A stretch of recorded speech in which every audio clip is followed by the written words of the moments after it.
काली गोरी बहू।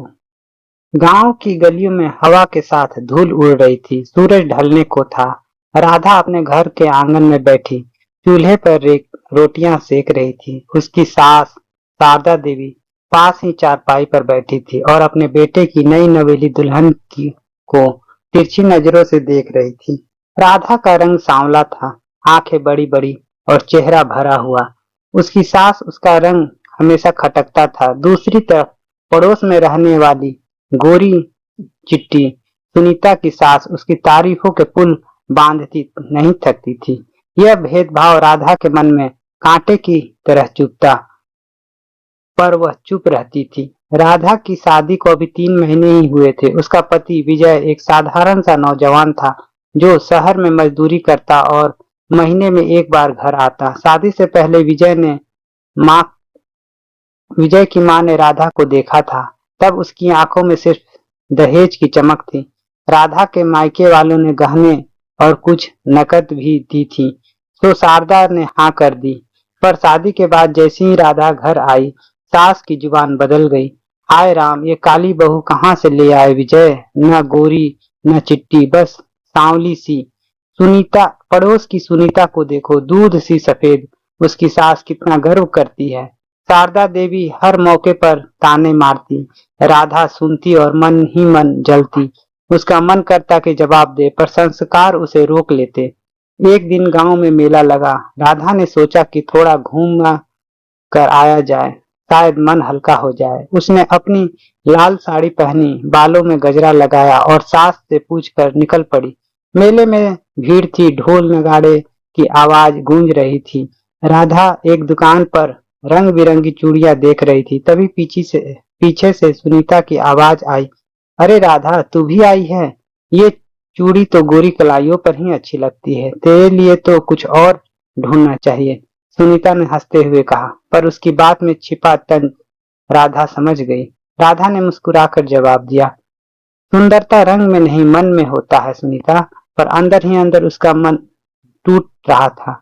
वो सोचने लगा कि क्या सच में उसका रंग ही उसकी पहचान है? क्या उसकी मेहनत, उसका प्यार, उसकी अच्छाई का कोई मोल नहीं? मेले से लौटते वक्त राधा के हाथ में एक छोटा सा दर्पण था जो उसने खरीदा था। घर पहुंचकर उसने खुद को देखा। उसकी आंखों में चमक थी, होठों पर हल्की मुस्कान। उसने सोचा, मैं बुरी तो नहीं हूँ, फिर लोग मेरे रंग को क्यों कोसते हैं? उस रात वो देर तक जागती रही। अगले दिन सुबह विजय घर आया। राधा ने उसे देखते ही चाय बनाई और उसके लिए नाश्ता तैयार किया। विजय ने उसे देखकर मुस्कुराया, कहा, राधा, तू हर बार इतनी अच्छा खाना कैसे बना लेती है? शहर में तो ऐसा स्वाद मिलता ही नहीं। राधा का मन थोड़ा हल्का हुआ, पर तभी शारदा देवी कमरे से निकली और बोली, हाँ, खाना तो बना लेती है, पर रंग रूप तो सुनीता के सामने कहीं नहीं टिकती। विजय, तूने इसे ही क्यों चुना? विजय की माँ की बात सुनकर चुप रहा। राधा की आंखें नम हो गई। थोड़ी उसने सोचा कि शायद विजय की माँ की बात से सहमत है। पर उस रात जब दोनों कमरे में अकेले थे, विजय ने राधा का हाथ पकड़ा और कहा, राधा, माँ जो कहती है उसे दिल पर मत लगाया करो।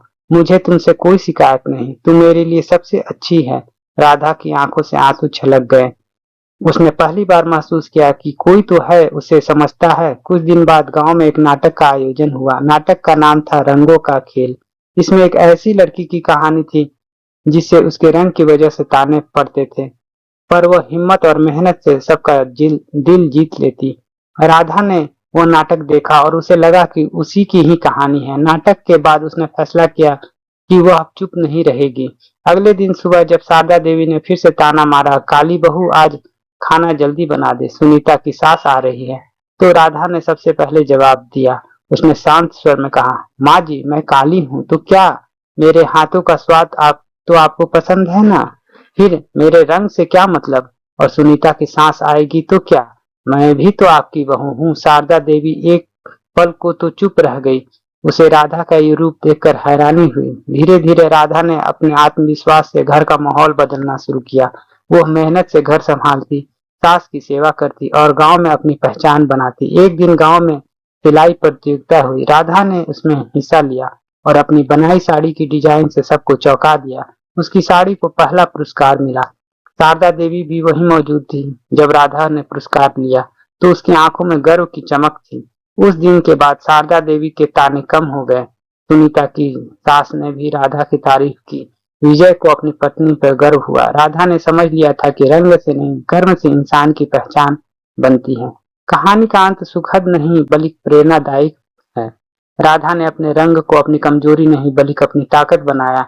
गांव वाले अब उसे काली बहू नहीं, हुनर वाली बहू कहने लगे और शारदा देवी वह धीरे धीरे बदल गई, क्योंकि उन्हें एहसास हुआ कि असली गोरी वो होती है जिसका मन साफ हो।